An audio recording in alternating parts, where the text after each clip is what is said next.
Hi guys, I'm here today to do a review for Eternals. There will be spoilers in this video because I'm really late on this. This movie has been on Disney Plus for about 2 weeks now, and I just have not watched it yet.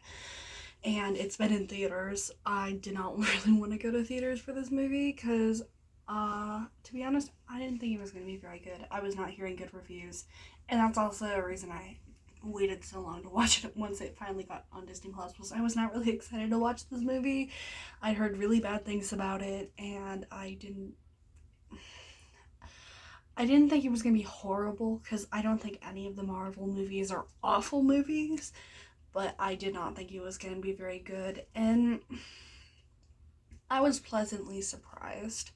Although it's definitely not anywhere near my favorite Marvel movies, it was not as bad as people are saying it is, in my opinion. I don't think it's the worst Marvel movie. I I it is nowhere near Thor or Thor the Dark World bad. It's just there. It's a movie. I enjoyed some parts. I didn't enjoy other parts, but for most of it I was just like, okay, this is fine. The main character is Cersei, and I really liked her. Um, I feel like she's a pretty good protagonist for this movie, but she doesn't have anything really cool. Her powers are turning rocks into things, which they make a joke about how boring of a superpower that is. Like, I can turn rocks into flower petals and sand and water. And there's one time where she turns it into a tree, but that's never explained. Um, so hopefully in a sequel or in another movie they're in, um, we'll get that explained, but I don't really know. And then there's Icarus, he was fine.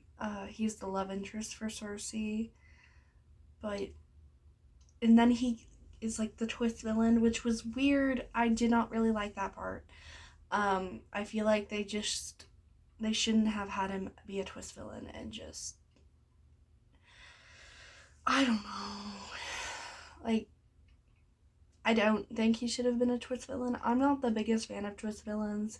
I'm happy that movies are still doing them. Of course, it's in Eternals, but they're in the early 2010s. We got Icarus 6, Frozen. There were a ton of these twist villains, and none of them were done spectacularly, in my opinion.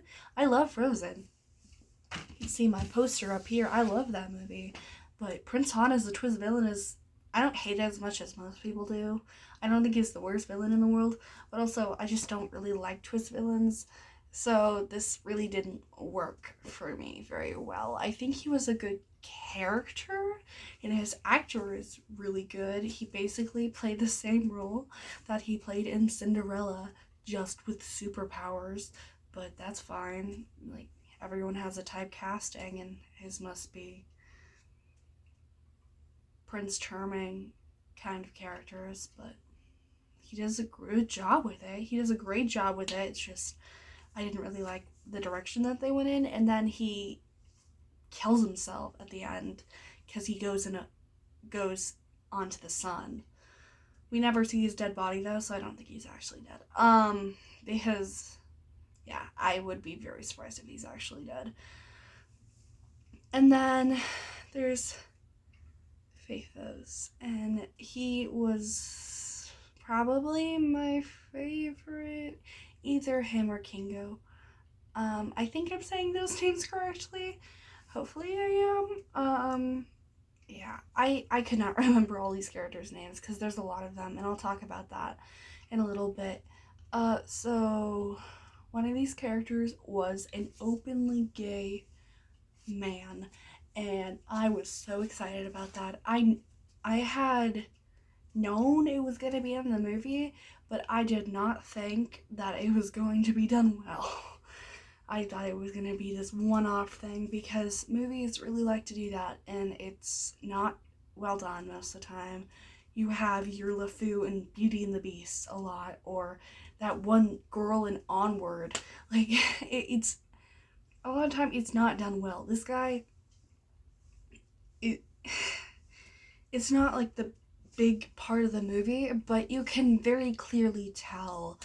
And thank you, Marvel. Good representation is needed.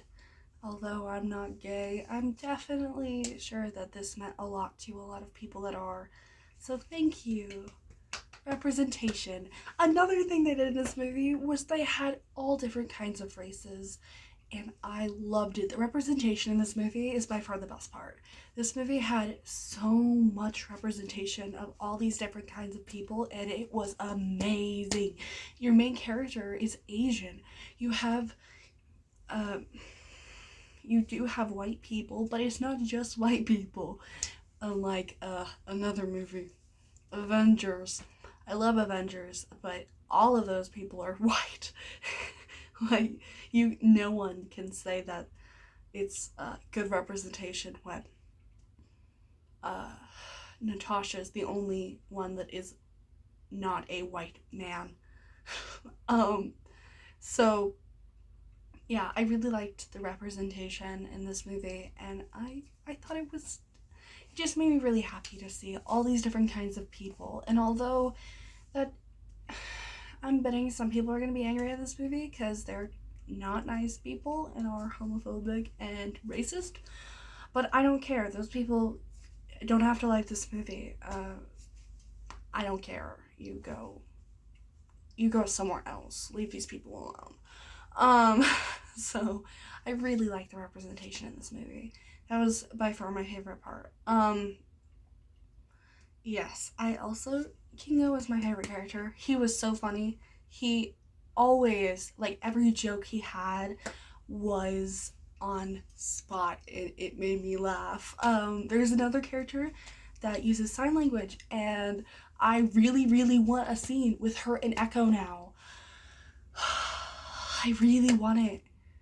Please, Marvel, give us a scene with her and Echo. Please.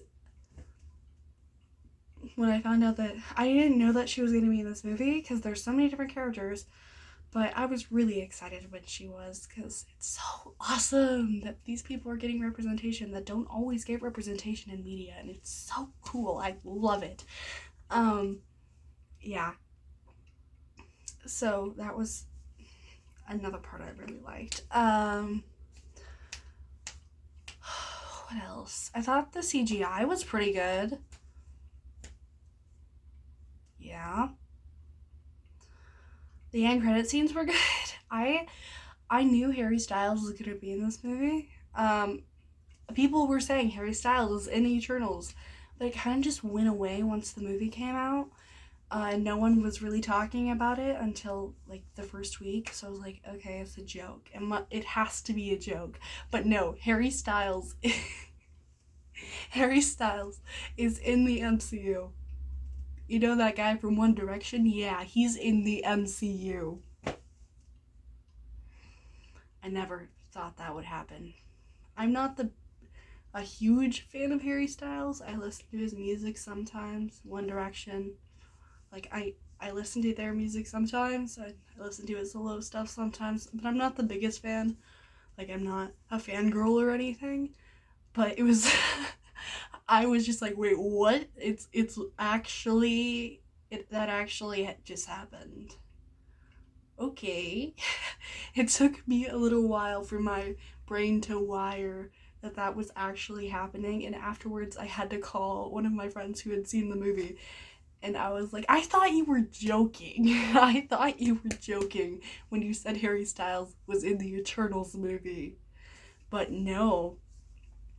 And he's Thanos' brother?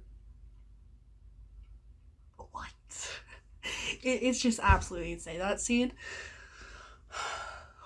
I was like, after the movie ended, it was okay, they're just joking because he's not going to show up in the end credit scene. There's nowhere they're doing that. And then they had the shadow of him, like, oh no.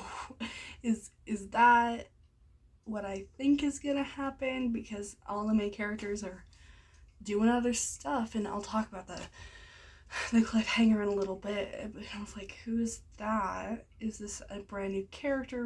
Who is that? And then I was like, oh, it's Harry Styles. It's a weird one. I was so confused.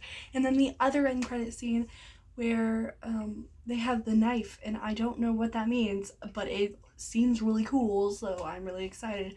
The Eternals is something I know nothing about. I've not read any of their comics. I probably should, but I haven't. I like Vision and with WandaVision and with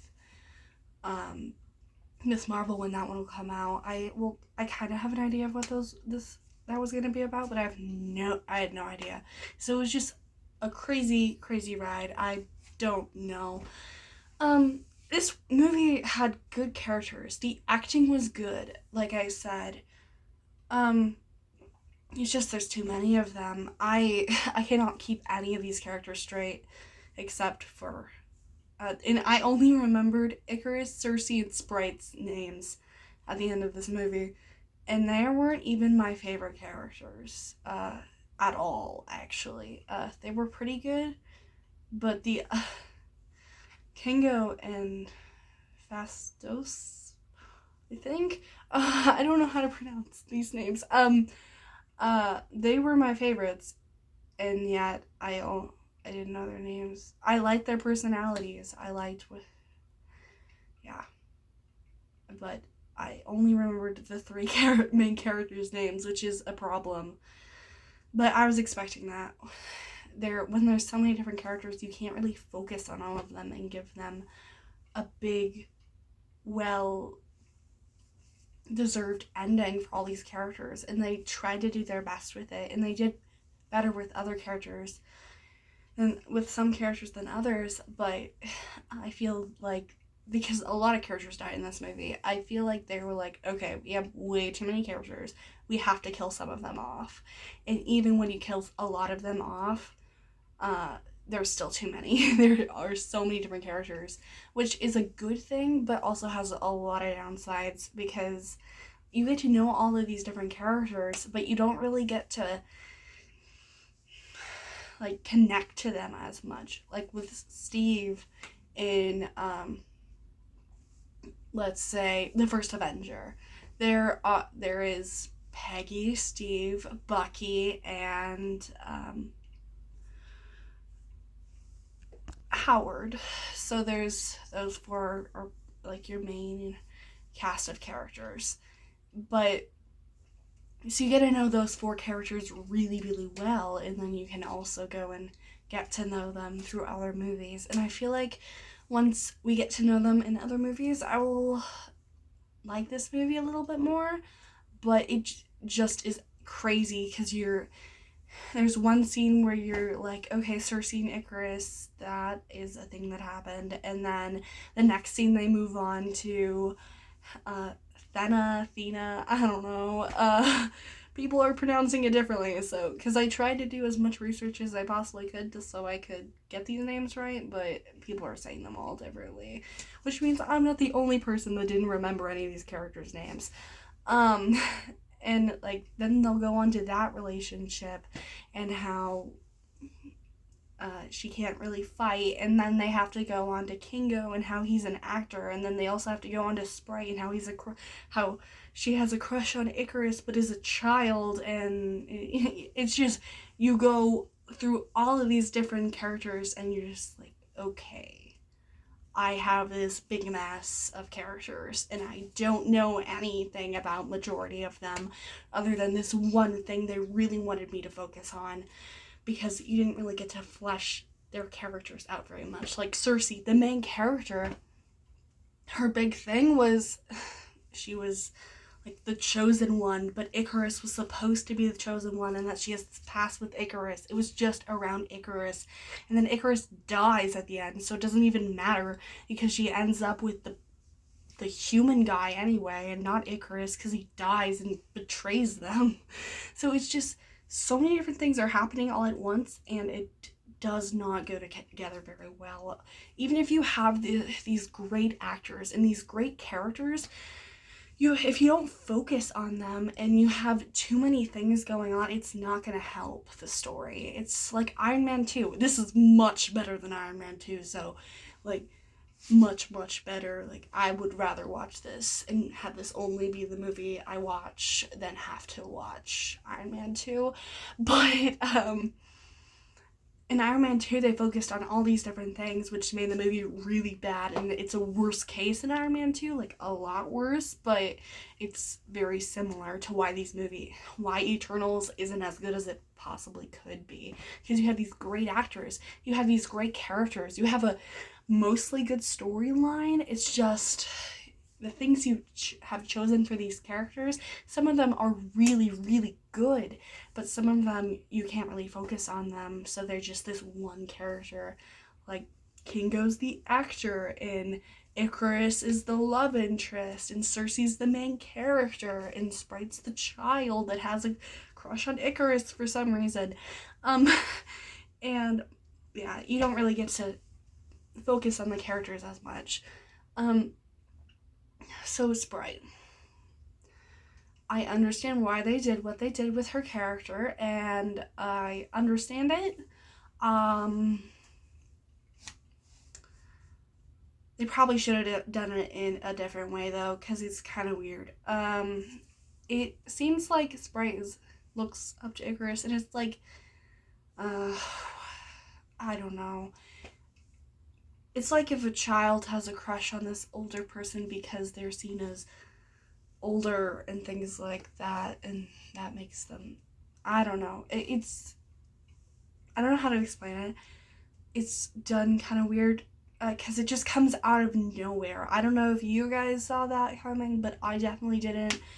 One of the characters, I don't even remember anymore, is like, Sprite, you have a crush on Icarus, don't you? Oh, it's Kingo. Kingo says that, and he records it. Yeah, okay, it's all coming back.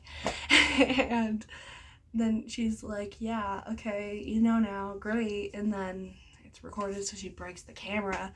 And I was just like, wait, what? What is going on now? It's not even a good, like, reveal. It's because it doesn't even matter. The only thing that it affects is that that's the reason she goes with Icarus when he goes to be bad and stuff. It's so weird. I don't know why they had this plot line with Sprite and Icarus. I understand. I think they could have done it better. But yeah, the thing with Icarus was mostly done, not written very well, and I don't know if it's just because I don't like what they did with him as a twist villain, and his thing with Sprite. I think he's a great character, and I liked him up till his twist villain, where it just came out of absolute nowhere. He was just like, I'm a bad guy now, okay, I'm gonna turn on Cersei, who used to be my wife and I really care about, and have made it very awkward around her for this whole entire movie because I have feelings for her, and then I'm just gonna be like, oh, that doesn't matter anymore. I still love Cersei, but I'm gonna put her in danger because what I believe is so important. What? I don't understand that. Like I said, his actor is phenomenal. I saw him in the Cinderella remake, a movie that is not terrible for remakes, but also not very great for a movie. It's not bad for a remake, but it's not great as a movie. And he did great in that. He was one of the best parts. Because he actually had personality, you know. But so, and he does a great job with this until the script it goes absolutely crazy and does weird stuff. So yeah, I feel like I'm being too hard on him, which makes me feel sad because I don't like hating on these characters, because I really like all these characters. It's just they took them in weird directions, especially with Icarus. Cersei, she's the main character, and I feel like I haven't talked about her at all. Cersei is the main character, and then she's the main character, they don't really focus on her. It's more like I feel like Icarus should have been the main character.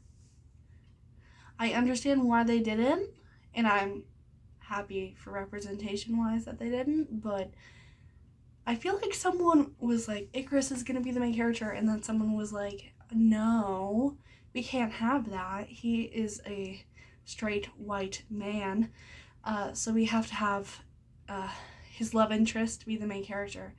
Okay, well, that's fine. But the only thing is, she's gonna cry a lot, and she's gonna have personality from her actor, but the script isn't gonna help that. Like, the actor is great, the actor is awesome, and the things that they give her is done really well. It's just the script is not written very well. The big thing for this movie is the script. The script is just not the best. There's a lot wrong with it. All the acting is great. I haven't even talked about the camera work. The camera work, I would say, is some of the best camera work in all of Marvel.